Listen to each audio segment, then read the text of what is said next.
నమస్తే, నేను మీ Gopi. Welcome back to our channel. ఈరోజు మన వచ్చరికి సీనియర్ జర్నలిస్ట్ జయదేవ్ గారు ఉన్నారు. సార్ నమస్తే. సార్ చంద్రబాబు గారు అధికారంలోకి వచ్చిన వెంటనే వైసీపీ ప్రవేశపెట్టిన ఏదైతే ఉన్నాయో పథకాలు మొత్తం అవన్నీ బ్యాన్ చేస్తారని కొన్ని వార్తలు వస్తున్నాయి. ఆ వార్తలు ఎంత మాత్రం నిజం ఉందంటారు? అది వైసీపీ వాళ్ళు చేస్తున్న ప్రచారం అది. ఎందుకంటే మీరు ఈ పథకాలన్నీ తీసేస్తారు, మీకు రావు. ఇప్పుడు కాదు, ముందు నుంచి కూడా. నాకు తెలిసిన ఒక పెద్ద ఆవిడ ఉన్నారు. ఆవిడకి ఇలాగే 1వ తేదీ కల్లా పెన్షన్ వస్తుంది, వితంతు పెన్షన్. ఆవిడకి ఏంటంటే ఆ వాలంటీర్ ఎవరైతే ఉన్నారో ప్రతిసారి పలానా దగ్గర సమావేశం అవుతుందండి, ఇక్కడ మీటింగ్ అవుతుందండి తీసుకెళ్ళి ఏంటమ్మా అంటే మీరు రావాలి, రాకపోతే ఎలాగా, మీరు తీసుకుని లబ్ధి పొందుని చెప్పాలి కదా. మీరు నెక్స్ట్ ఇలా రాకపోతే మళ్ళీ మీకు నెక్స్ట్ మంత్ ఇవ్వరు. ఆ తర్వాత మీరు ఇస్తున్నా అంటే మీరు తర్వాత ఎప్పుడు కూడా ఏ ఎలక్షన్ అయినా, పంచాయతీ ఎలక్షన్ అయినా, మున్సిపల్ ఎలక్షన్ అయినా, ఎంపీ అయినా ఎమ్మెల్యే అయినా వైసీపీకే ఓటు వేయాలి, లేకపోతే మీరు వేయలేదంటే మళ్ళీ మాకు తెలిసిపోద్ది అని చెప్పి ఒక బ్యాండ్ బజాయించి చేసేసారు. ఇప్పుడు జగన్మోహన్ రెడ్డి గారు కూడా ఎన్నికల్లో ఏం చెప్తున్నారు, చంద్రబాబు మేనిఫెస్టో అంతా కూడా మన మేనిఫెస్టో కాపీ కొట్టినట్టు ఉంది, పైగా మన ప్రభుత్వం రాకపోతే ఇవేవి పథకాలు మీకు రావు, మీకు వర్తించవు, తీసేస్తారు అని అట్లాగే చెప్తున్నారు కదా. సో అందుకే చంద్రబాబు గారు ఏంటి, ఇన్క్లూడింగ్ వాలంటీర్లు కూడా, ఏ వాలంటీర్ వ్యవస్థ అయితే ఎన్నికలు నిర్వహించడానికి సమాయత్తం అయిపోయింది, మొత్తం జగన్మోహన్ రెడ్డి గారికి ఫేవర్గా పనిచేస్తున్నారు విమర్శించారు, వాళ్ళు కూడా మన ఓటర్లో భాగమే కదా అని ఆలోచించి, అంటే రేపొద్దున చంద్రబాబు నాయుడు గారు సీఎం అయితే ఒక్క టీడీపీ జనసేన వాళ్ళకే సీఎం అవుతారా? కాదు కదా. ఆంధ్రప్రదేశ్లో అన్ని జాతుల వారికి, అన్ని కులాల వారికి, అన్ని మతాల వారికి, ప్రతి ఒక్కరికి కూడా ముఖ్యమంత్రే కదా ఆయన. సో ఆ దృష్టిలో పెట్టుకొని సర్లే వాలంటీర్లు కూడా మీరు నిరాశ చెందాల్సిన అవసరం లేదు, వస్తే మీకు 10,000 వరకు మీ జీతం పెంచుతాం, మిమ్మల్ని ఎలా వాడుకోవాలో మాకు తెలుసు అన్నట్టుగా దాన్ని చేద్దామని చెప్తున్నారు. అంటే ప్రతిదీ కూడా వాళ్ళకి కావాలని మీ పథకాలు ఉండవు, మీరు తీసేస్తారు. ఈవెన్ వాలంటీర్లు కూడా కొంతమంది రిజైన్ చేయలేదు. రిజైన్ చేయకపోతే ఏం చేశారు, రిజైన్ ఎందుకు చేయలేదు, వాళ్ళు ఏదో వస్తుంది, మనం భృతి ఊర్లో ఏదో చిన్న పని చేసుకుంటే ఇది చేసుకుంటే బాగుంటుంది అనే ఉద్దేశంలోనో, లేదంటే నలుగురికి సహాయపడతా ఉద్దేశంతోనో చేస్తున్నారు. ఇప్పుడు వాళ్ళకి ఏం చేసి అలా ఉన్నప్పుడు వాళ్ళు ఖచ్చితంగా ఒక పార్టీకి ఫేవర్గా ఉండడానికి వీల్లేదు, ప్రభుత్వం సంబంధించిన వ్యక్తులు కాబట్టి. అలా కాకుండా మీరు వైసీపీ పెట్టిన వాళ్ళు మీరు ఖచ్చితంగా రావాలి అంటే, మరి ఇలా ఉందంటే మీరు రాజీనామా చేసేయండి, మళ్ళీ మేమే కదా ప్రభుత్వం వస్తాం, అప్పుడు మీకు ఖచ్చితంగా మేమే అవకాశం ఇస్తామని చెప్పి ఆ విధంగా రాజీనామాలు చేయించి మరి వీళ్ళు పని చేయించుకుంటున్నారు వాళ్ళతో. అర్థమవుతుందా? అలా చేస్తున్న నేపథ్యంలో ప్రతిదీ కూడా చంద్రబాబు గారు తీసేస్తారు. అందుకే ఆయన ఏం చేశారు, మేనిఫెస్టోలో వాళ్ళ మేనిఫెస్టోని ప్రకటిస్తూనే ఏవైతే ఈ పథకాలు ఉన్నాయో ఈ పథకాలన్నిటికి కూడా ప్రత్యామ్నాయంగా పెట్టడం జరిగింది. వీళ్ళు బీసీలకి చేయూత ఏవో బీసీ నేస్తామనో ఇంకేదో పెట్టారు, కాపు నేస్తామని. అక్కడ ప్రతి ఒక్కరికి పెట్టాడు ఆయన, కాపులకి, వడ్డెర్లకి, నాయి బ్రాహ్మణులకి, గంగపుత్రులకి, తర్వాత దేవాంగులకి, అదే చేనేత పట్టు వేసే వాళ్ళకి, ప్రతి ఒక్కరికి కూడా ఉంది కదా. జాలర్లకి అంటే చేపలు పట్టే వాళ్ళకి, ప్రతి ఒక్కరికి కూడా ఏదో ఒక నేస్తం పేరుతో, ఒక చేయూత పేరుతో, ఒక నేస్తం పేరుతో ఈయన ప్రతిదీ వాళ్ళకి ఇలాగా చేస్తున్నారు. ఈవెన్ వీళ్ళు ఏదైతే ఇస్తున్నామో, మేము రుణమాఫీ చేస్తాము, మీకు ఫ్రీగా ఇస్తామని ఏదో చెప్తున్నారో, వీళ్ళు ఏమంటున్నారు, వడ్డీ లేని రుణాలు ఇస్తున్నాం, మీరు డెవలప్ అవ్వడానికి ఛాన్స్ ఇస్తాం, మీకు వాళ్ళు ఇచ్చేది 2 లక్షలు 3 లక్షలు 10 లక్షల వరకు ఇస్తాం మీకు అవసరం అనుకుంటే, వడ్డీ లేని రుణాలు, మీరు డెవలప్ అవ్వండి, కుటీర పరిశ్రమలు, చేయూత పరిశ్రమలు, ఇంటి దగ్గర నుంచే చిన్న స్మాల్ స్కేల్ ఇండస్ట్రీలకు స్టార్ట్ అవ్వండి, దానికి అది లింకప్ చేస్తాం.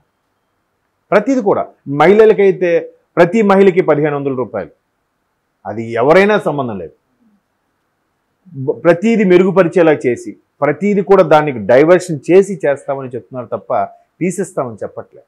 ఇప్పుడు వాలంటీర్ల పనే ముందు చెప్పండి సింపుల్గా. వాలంటీర్లు ఒక్కటి ఎగ్జాంపుల్ తీసుకుంటే మనం ఇదంతటి కూడా ఉంటుందా ఉండదనో క్లారిటీ వచ్చేస్తుంది. వాలంటీర్ల పని ఏంటి, 1వ తేదీన ఆ పెన్షన్లు ఏవైతే ఉన్నాయో అంతే, తర్వాత ఏముంటుంది పని చెప్పండి, మీకు ఐడియా ఉందా? ఎవరింట్లో అయినా పిల్లలు పుడితే బర్త్ సర్టిఫికెట్, ఎవరైనా అకస్మాత్తుగా చనిపోతే వాళ్ళకి డెత్ సర్టిఫికెట్, ఇట్లాంటివి అవి రెగ్యులర్గా జరుగుతాయా? నెలలో 1, 6 పనులు జరుగుతాయి, మిగతా 29 రోజులు ఖాళీయేగా. బట్ వాళ్ళని ఎట్లా ఉపయోగించుకోవాలి, ప్రభుత్వం సంబంధించి అన్ని రకాలుగా ఉపయోగించుకుంటే బాగుంటుంది కదా. వాళ్ళకి వృత్తి దొరికినట్టు ఉంటుంది, వాళ్ళకు కూడా అరే మా జాబ్ సాటిస్ఫాక్షన్ ఉంటుంది, ఏముందిలే 5,000 ఏం చేస్తాంలే అన్న ఫీలింగ్ కూడా ఉంటుంది కదా. ఇదే వాలంటీర్లు మొదట్లో విమర్శించారు కూడా కదా జగన్మోహన్ రెడ్డి గారు, చాలామంది ఫీల్ అయ్యారు, మళ్ళీ దాన్ని ట్రాక్లో తీసుకురావడానికి మళ్ళీ వాలంటీర్లు మేము ఇలా చేస్తాం అలా చేస్తున్నాం అని చెప్పుకుంటున్నారు. కానీ ఒకసారి బ్యాక్ వెళ్ళి చూడండి, న్యూస్లో కూడా చాలామంది ఫీల్ అయ్యారు, ఏ ప్రభుత్వం అయితే వాలంటీర్ పెట్టిందో అదే జగన్మోహన్ రెడ్డి గారు ఇలా విమర్శించడం బాగాలేదు అన్నట్టుగా.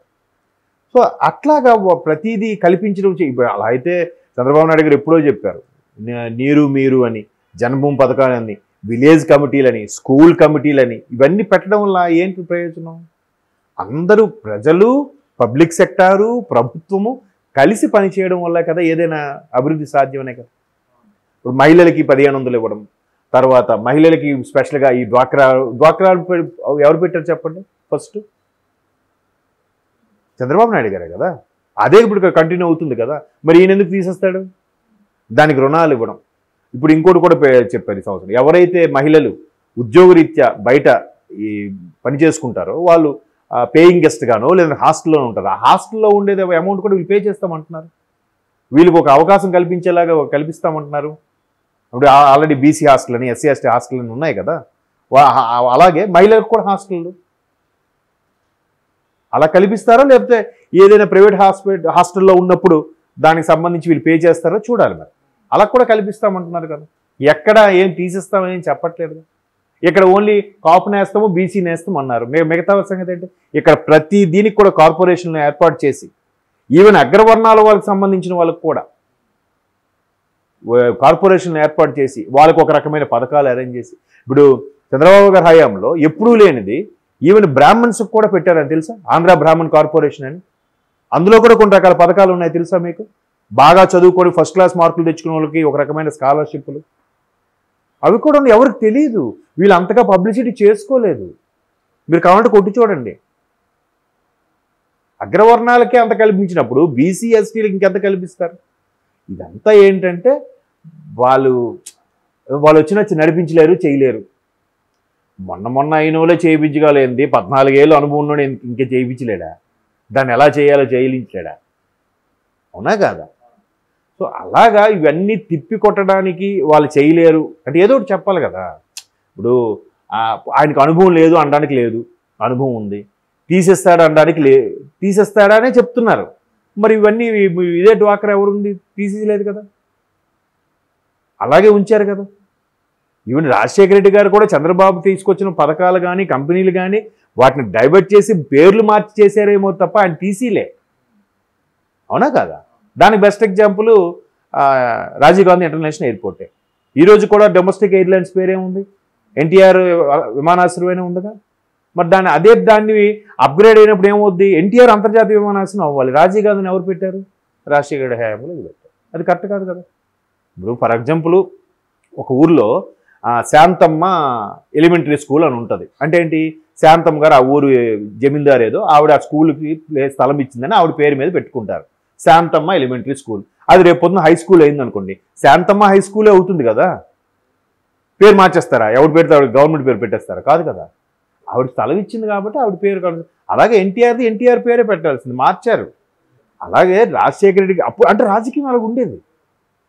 పథకాలు ఏవైనా పేర్లు మార్చుకొని వాళ్ళకు అనుగుణంగా మార్చుకొని చేశారు తప్ప పూర్తిగా పథకాలు లేవని ఆపేసి పూర్తిగా అభివృద్ధిని ఆపేసి ఈయన అమరావతి అన్నాడు కదా, అమరావతిలో ఎవడూ బాగుపడకుండా చేసేసి అమరావతి రేట్లు పడిపోయేలా చేసేసి అలా చేయలేదు కదా. ఇంకా వీళ్ళు అలా చేశారు, ఆయన అలా చేయలేదు. అది ప్రజలు ఆలోచించుకోవాలి ఒకసారి. ఎవరు చేశారు, ఎవరు పేర్లు మార్చేశారు ఏంటి అనేది. Okay, thank you sir.